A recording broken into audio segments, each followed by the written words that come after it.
दोस्तों, महाभारत युद्ध एक ऐसा युद्ध है जिसको कोई भी भूल नहीं सकता। यहाँ तक कि जब कभी हमारे घरों में भी लड़ाइयाँ होती हैं तो हमारे मुंह से भी यही निकलता है कि हो गई महाभारत शुरू।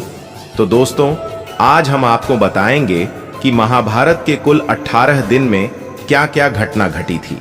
तो वीडियो में अंत तक बने रहें, और अगर आपने अभी तक चैनल को सब्सक्राइब नहीं किया है तो पहले चैनल को सब्सक्राइब करें और वीडियो को लाइक करें। तो चलिए वीडियो में आगे बढ़ने हैं। मार्गशीर्ष शुक्ल 14 को महाभारत युद्ध प्रारंभ हुआ था, जो लगातार 18 दिनों तक चला था, जिसमें पहला दिन, युद्ध के पहले दिन पांडव पक्ष को भारी हानि हुई थी। विराट नरेश के पुत्र उत्तर और श्वेत को शल्य और भीष्म ने मार दिया था। भीष्म ने पांडवों के कई सैनिकों का वध कर दिया था। ये दिन कौरवों के लिए उत्साह बढ़ाने वाला और पांडव के लिए निराशाजनक था। दूसरे दिन पांडवों को अधिक नुकसान नहीं हुआ था। द्रोणाचार्य ने धृष्टद्युम्न को कई बार हराया। भीष्म ने अर्जुन और श्री कृष्ण को कई बार घायल किया। भीम ने हजारों कलिंग और निषाद मार गिराए। अर्जुन ने भीष्म को रोके रखा। तीसरे दिन भीम ने घटोत्कच के साथ मिलकर दुर्योधन की सेना को युद्ध से भगा दिया। इसके बाद भीष्म भीषण संहार मचा देते हैं। श्री कृष्ण अर्जुन को भीष्म का वध करने को कहते हैं, लेकिन अर्जुन उत्साह से युद्ध नहीं कर पाते हैं, जिससे श्री कृष्ण स्वयं ही भीष्म को मारने के लिए दौड़ पड़ते हैं। तब अर्जुन भरोसा दिलाते हैं कि वे पूरे उत्साह से युद्ध लड़ेंगे। चौथा दिन, इस दिन कौरव अर्जुन को रोक नहीं सके। भीम ने कौरव सेना में हाहाकार मचा दिया। दुर्योधन ने अपनी गज सेना भीम को मारने के लिए भेजी, लेकिन घटोत्कच के साथ मिलकर भीम ने उन सबको मार दिया। भीष्म से अर्जुन और भीम का भयंकर युद्ध हुआ। पांचवां दिन, युद्ध के 5वें दिन भीष्म ने पांडव सेना में खलबली मचा दी। भीष्म को रोकने के लिए अर्जुन और भीम ने उनसे युद्ध किया। सात्यकी ने द्रोणाचार्य को रोके रखा। भीष्म ने सात्यकी को युद्ध से भागने के लिए मजबूर कर दिया। छठा दिन, इस दिन भी दोनों पक्षों के बीच भयंकर युद्ध हुआ। दुर्योधन क्रोधित होता रहा, लेकिन भीष्म उसे आश्वासन देते रहे और पांचाल सेना का संहार कर दिया। सातवें दिन अर्जुन कौरव सेना पर हावी हो जाता है। धृष्टद्युम्न दुर्योधन को युद्ध में हरा देता है। अर्जुन का पुत्र ईरावान विंद और अनुविंद को हरा देता है।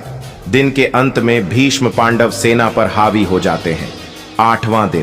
आठवें दिन भी भीष्म पांडव सेना पर हावी रहते हैं। भीम धृतराष्ट्र के 8 पुत्रों का वध कर देता है।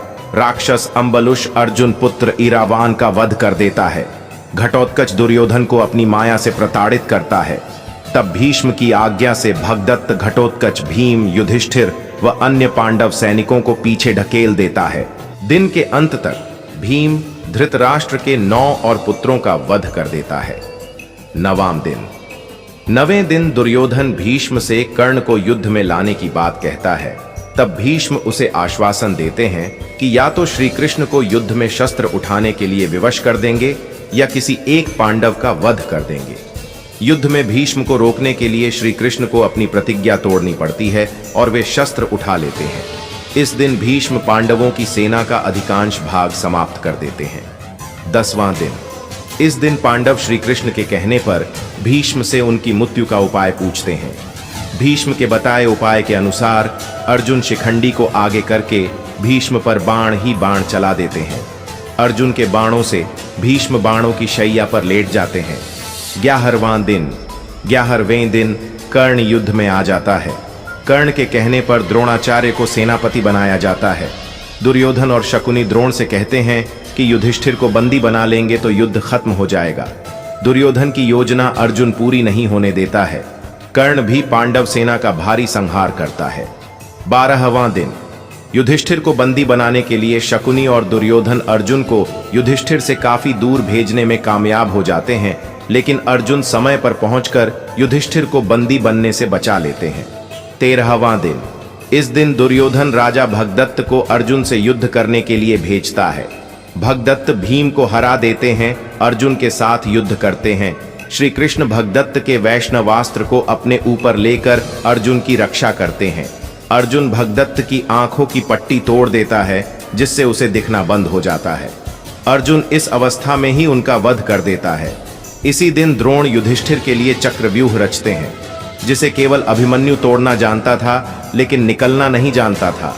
युधिष्ठिर भीम आदि को अभिमन्यु के साथ भेजता है, लेकिन चक्रव्यूह के द्वार पर जयद्रथ सभी को रोक देता है।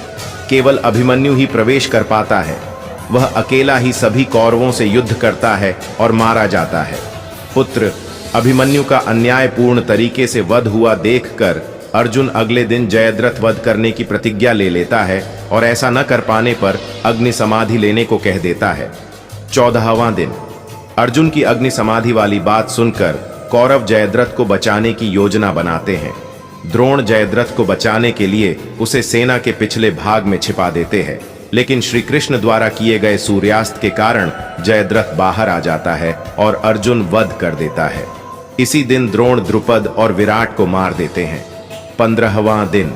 इस दिन पांडव छल से द्रोणाचार्य को अश्वत्थामा की मृत्यु का विश्वास दिला देते हैं, जिससे निराश हो द्रोण समाधि ले लेते हैं।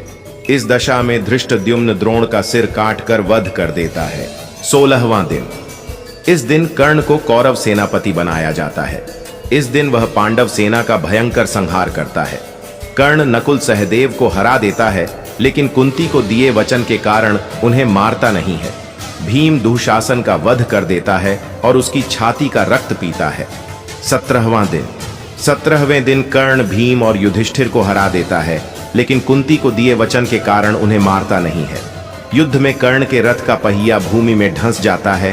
तब कर्ण पहिया निकालने के लिए नीचे उतरता है और उसी समय श्री कृष्ण के कहने पर अर्जुन कर्ण का वध कर देता है। फिर शल्य प्रधान सेनापति बने, जिसे युधिष्ठिर मार देता है। 18वां दिन। इस दिन भीम दुर्योधन के बचे हुए सभी भाइयों को मार देता है। सहदेव शकुनी को मार देता है। अपनी पराजय मानकर दुर्योधन एक तालाब में छिप जाता है, लेकिन पांडव द्वारा ललकारे जाने पर वह भीम से गदा युद्ध करता है। तब भीम छल से दुर्योधन की जंघा पर प्रहार करता है। इससे दुर्योधन की मृत्यु हो जाती है। इस तरह पांडव विजयी होते हैं। मित्रों, वीडियो में अंत तक बने रहने के लिए धन्यवाद मित्रों।